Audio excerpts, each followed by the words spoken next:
bavandimwe, ubutumwa nk'uko wabibonye titre iravuga ngo namaze iminsi, haleluya, namaze iminsi ine kwa TB Joshua. Nabonye aho bakura imbaraga bambaye imyenda, bambaye imyeru ku nyanja. Reka nsubiremo, namaze iminsi ine Nigeria kwa TB Joshua. Nabonye aho bakura imbaraga bambaye imyeru ku nyanja.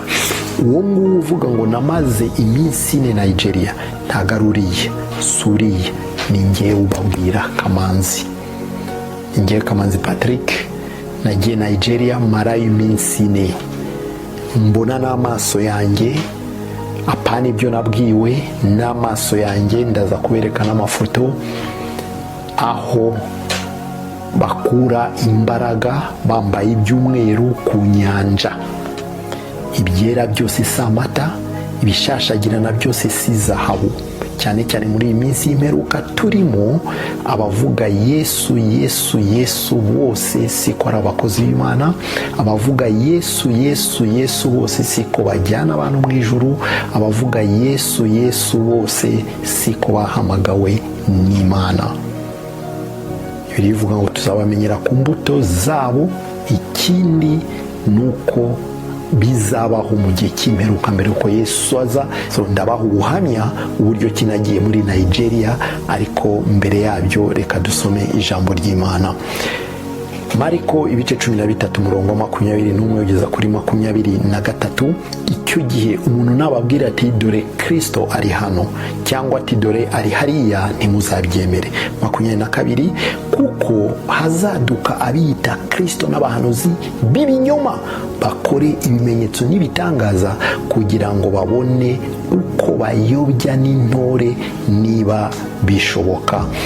Aha Yesu yabonaga ibizaba mu minsi y'imperuka, ko abantu bazaba bananiwe, barushye, bameze nk'intama zidafite umwungeri, bakeneye kumva ikintu cyose gishobora kubahumuriza, ariko cyane cyane kibakundisha isi. Kuko gukunda Imana kuzaba kuri kure yabo, bazaba bafite irari n'inyota yo gukunda isi, kuko ibyiringiro byabo, kwizera kwabo kutabemeza ko hari ijuru. Niyo mpamvu bashakira ijuru hano ku isi ku byo bareba n'amaso, amamodoka bareba, amazu bareba, indege bareba, amashuri n'ibindi bareba, abagore beza n'abakobwa beza bareba, n'abagabo beza. Ibyo nibyo biba amafaranga menshi bareba, ibyo nibyo bizera. Kwizera kwabo, ngo kwizera n'ukwemera udashidikanya na gato ko ibyo utabona bizaba. Bakajya kwa profete, bakajya kwa bishop, bakajya kwa apotre, ngo tubarize, udusengere, udusiga amavuta, ibyo nibyo abakristo benshi 90% nibyo barimo, 10% nibo barimo gushaka Imana. Bwira Yesu direct, udaciye ahandi. Simvuze ko amasengesho yo gufashanya atemewe, aremewe, ariko pana ko bigira ingeso. Amen. None bavandimwe, ndatinze numva uko byagenze mu magambo magufi. Nari hano mu Rwanda mu itorero nasengeragamo, hari mu mwaka wa 2010. Nakundaga cyane. Igitondo kimwe arantu nagiye ku mushiki wacu umwe mu Kiyovu. Ngeze iwe, nari nagiye na mukukuru wanjye. Ngeze iwe mbona kuri televiziyo ye arimo gukurikirana TV Emmanuel TV. Ndareba, mbaza se ni yahe, ngo niyo muri Nigeria. Mbona ibikorwa umukozi w'Imana w'icyo gihe yari arimo gukora kuri iyo televiziyo. Ndavuga ni wow, abakozi b'Imana nk'aba babaho. Ndabaza bahi, ngo ba Lagos muri Nigeria. Yitwa TB Joshua. Nabonaga uburyo kiyafashe imfubyi, afashe abapfakazi, indege, bakapakira indege byo kurya, bakajya mu ntara runaka, bakajya gufasha abakene n'abababaye. Binkora ku mutima cyane. Ndavuga ni Imana, kuko ngiye mu itorero nasengeragamo sinabibonaga. Mbibonye gutyo ndavuga ni wow, hari abakozi b'Imana bagifite bene uyu mutima. Ndamukunda cyane. Birangiye ikindi gihe njyayo sanga tena kuri iyo televiziyo, aho mu rugo niyo yahoragaho. Nanjye nkareba, kumva ndabikunze pe. ngambirira mutima wanjye niyo wazamuza n'uyu mukozi w'Imana cyangwa wazampa nkajya muri uru rusengero kureba uko bakora. Mbigambirira gutyo birangira gutyo. Igitondo kimwe ndi ku rusengero nza gukubitana na mushiki wacu Yvette twasenganaga wari muri Canada. Ni umuhamya ndashidikanya ko iyi video ari buyikurikire. Dukubitana nawe ku rusengero ari mu bintu byo kujya muri Nigeria. Ndamubaza se urashaka kujya Nigeria he? Ati kwa TB Joshua ari urusengero rumwe nkunda cyane n'umuprofete nkunda cyane bita TB Joshua. Ndavuga ni what? TB Joshua wa SCOAN, Synagogue of All Nations, Synagogue Church of All Nations, niko ahita SCOAN. Ati yego nibyo we, none suri ya contact nabo? Ati cyane rwose. Ubu icyo ndimo gukora ni kugira ngo banyohereze invitation, kuko Nigeria kubona visa yaho biragoranye, ifu kujya Nairobi nabyo bikagorana, ariko ufite invitation bari abantu bahita bayiguha ako kanya. Ndamubwira nibyo. Ati none se ko nanjye nifuza kujya kuri uriya mukozi w'Imana, we wamfasha iki? Ati reka tubandikire hanyuma utante chance niba go invitation uzajye gushaka visa. Ndamubwira ni ayo mahirwe n'abanyakuye hese mama arabimfashamo, tujya en contact n'abo bantu ndabandikira rwose. Ahubwo nge bansubiza mbere ya Yvette baransubiza, we nge mbona visa we ntiyayibona, nuko mbona lettre ya invitation kumpesha visa we ntiyayibona, kandi ari we washyize en contact n'abo bantu. Turavuga ati okereka ngewe mbe ngiye, ubwo wowe wenda utegereze uzaza mu gihe cyawe. Icyaje gukurikiraho ni iki, nuko nateguye ibyo byose, umushumba wanjye ndabimubwira bigenda neza, abo dukorana ndabibabwira bigenda neza. Igihe kiragera mfata indege njya Nairobi, niho hari ambasade ya Nigeria mu Rwanda yari itarabaho. Mfata indege mba ngiye Nairobi. Ngiye Nairobi nagiye mu gitondo direct njya kuri ambasade ya Nigeria. Ngezeyo ndababwira mbereka invitation, baramubwira okay ça va ariko uzagaruke ejo. Ndababwira yo indege nafashe indege aller retour return ticket, nukuvuga ko nimugoroba ngomba gusubira i Kigali. Ati nibyo. Ati okereka tujye kugerageza turebe niba bishoboka, nibidashoboka turakubwira. Ndavuga ni ukuri mugerageze bishoboka, kuko ni nagenda tike already ndayifite, ni return ticket. Ati okay. Ndagenda njya gutembera no kurya n'ibiki, hanyuma amasaha bambwiye 8 gutya bati ngaruke kureba. Ngarutse sanga bantereyemo kashe muri passport, visa muri passport yo kujya Nigeria. Ndabashimira, ndasohoka vite vuba nsubira ku kibuga cy'indege, mfata indege ngaruka i Kigali.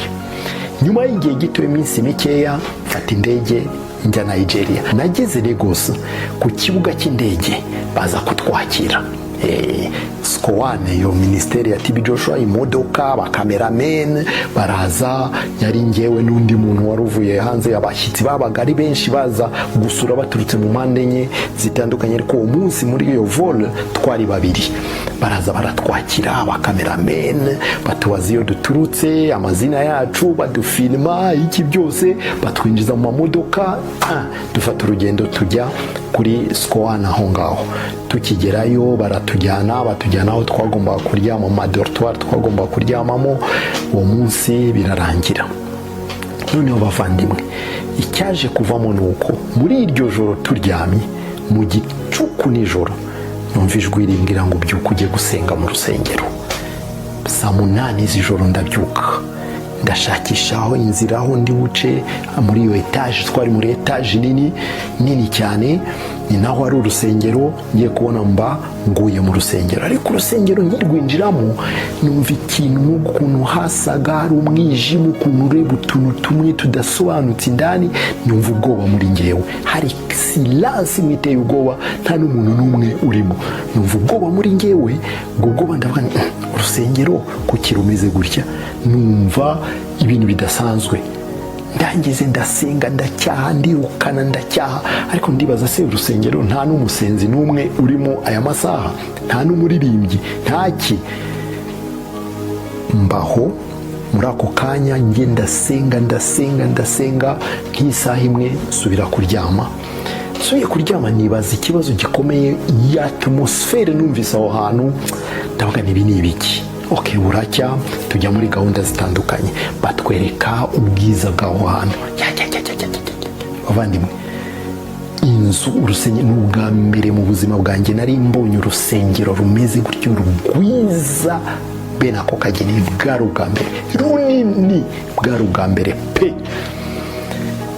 Noneho uwo munsi ukurikira batangira kudutembereza urwo rusengero no mu nkengero, hanze hose, kujya kutwereka amamodoka y'umuyobozi, amabisi amutwara, inzu yindi barimo kubaka hoteli, ibintu bitandukanye.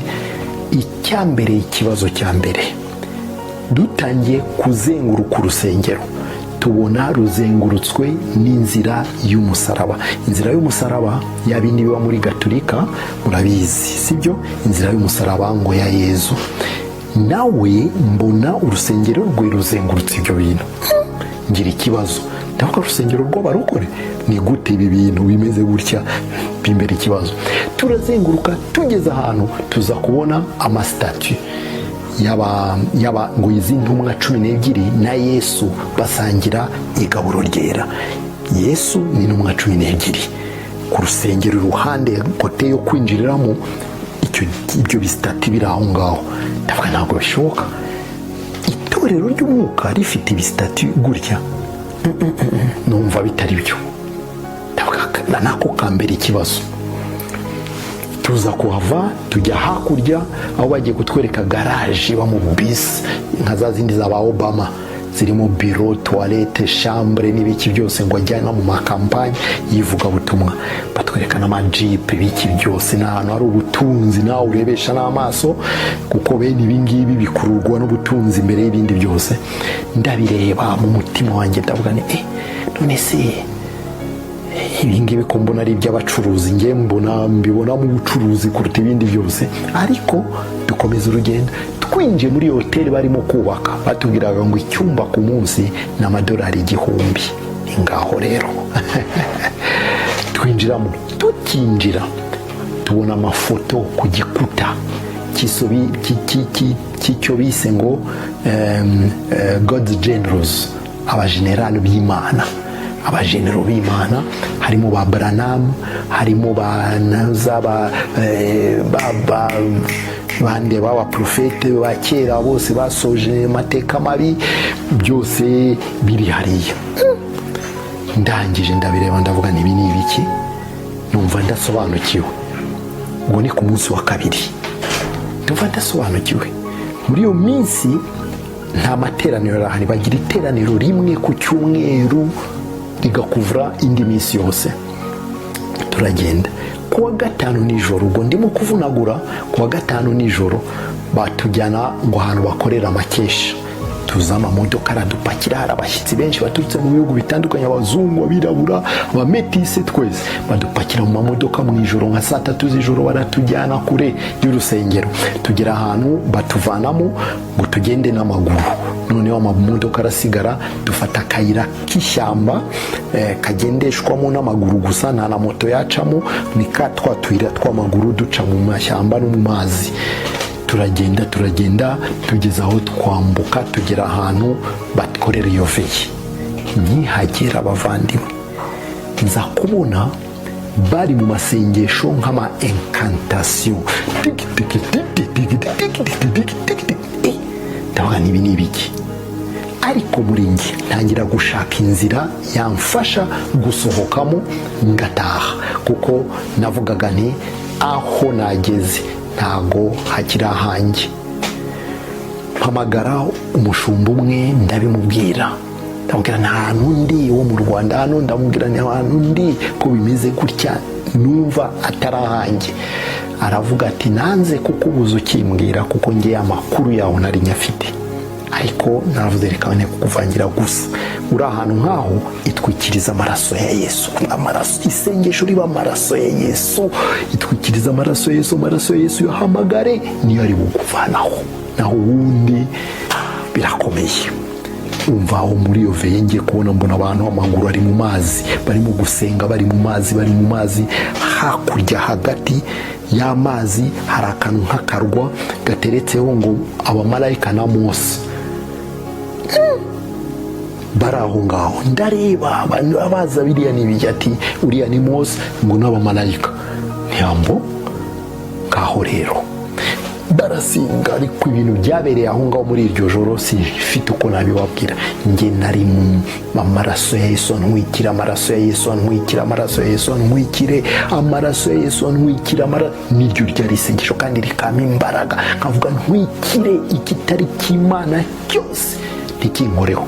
Ndavuga ni Yesu, naje n'umutima ukunze, naje n'umutima ushaka. None ibyo ndimo kubonera hano ni ibiki? Ko numva ndi mu yindi si itari y'Imana. Ese ngiye wabonye bigeze nka saa 9 saa 10 z'ijoro baratubwira bashaka gutaha, babe baje mu wa mbere turataha tugwita mu mamodoka tuba turagiye dusubira aho twari dutuye. Uwo munsi mpageze mu gitondo ndabasaba amagara bench ndamubwira ni sasa birashoboka ko waza kumfata.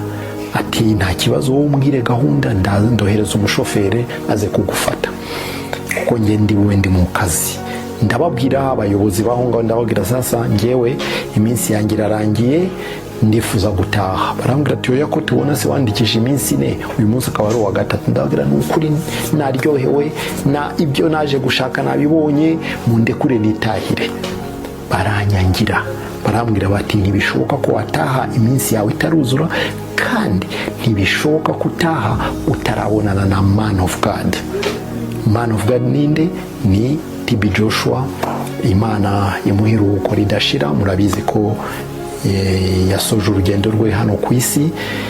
Ndimo kubivuga gusa kugira ngo musobanukirwe, simvuga kubera ko atari hoya rwose, ndimo kuvuga ubuhamya bwabaye akiri muzima.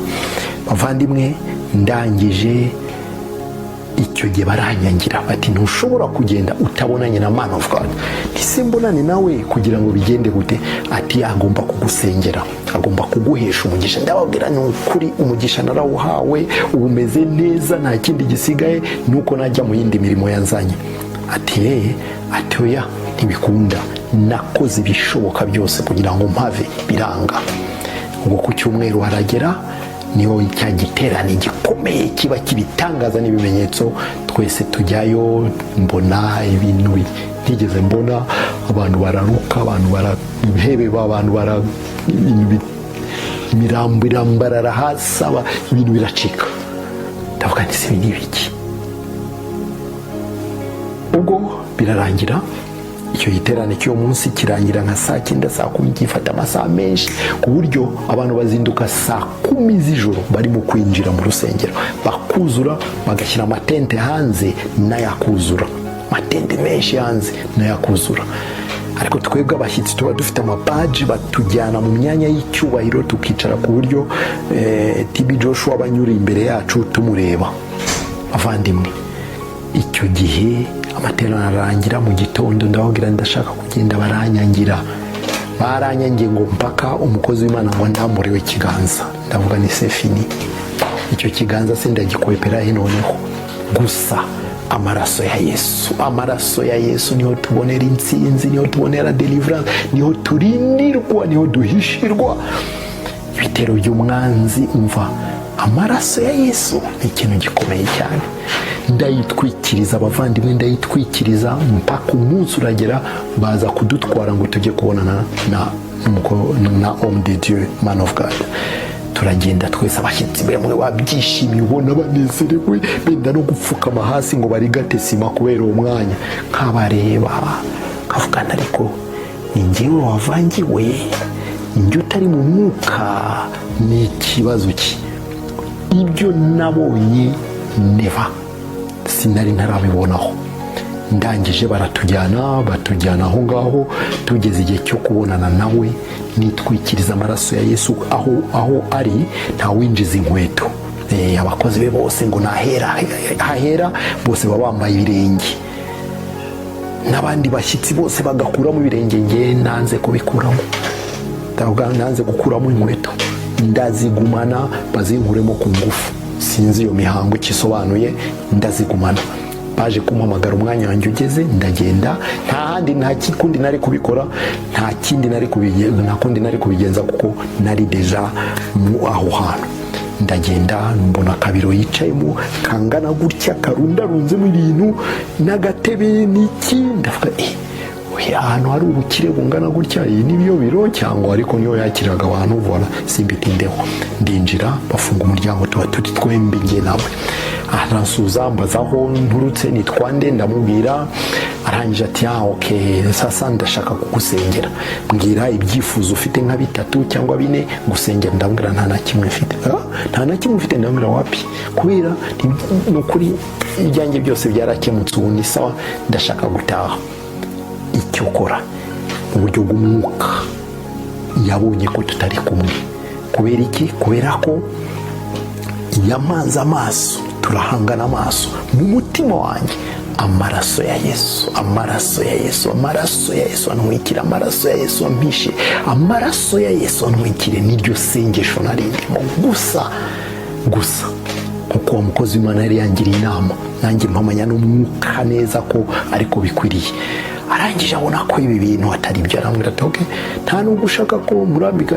No, it's okay rwose, meze neza cyane. Ati okay. Afata business card yarayimpa ngo nushaka kuzagaruka uzatubwira. Afata mu tiroir akuramo uducupa 4 tw'amazi, y'amazi bipompa, amazi y'umugisha, amazi yo kuvumura, amazi yazana deliverance nandi yari ane mu ipake, arampereza. Ndayafata. Arangije aransezera rwose, nanjye ndagenda nitwigire, reka nta priere, nta kiganza, ntaki, ndasohoka. Ariko nasohotse numva imbaraga z'Imana muri njyewe, numva ndanesheje. Mba ndagiye fata ya macupa, njya ahantu muri dortoir, ndayafata yose nyajugunye ngiyo. Kandi abari umwuka w'ubwoba ukuntu, oppression, uvuga uti unibambona baranyica, ariko byose ndabicyaha, njugunye ngiyo. Ndangije ndasohoka. Sinjye wabonye bukeye benshi yohereza umushoferi aza kumfata, tuba turagiye bavandimwe. Uko niko navuye ngenda ndeba inyuma, niba nta mavuta yansize, ntiyansengeye.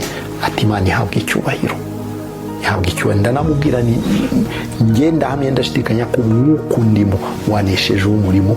Uko niko yanjyanye tujya ku nyanja, izuba riva, yari mu masaha 9 gutya.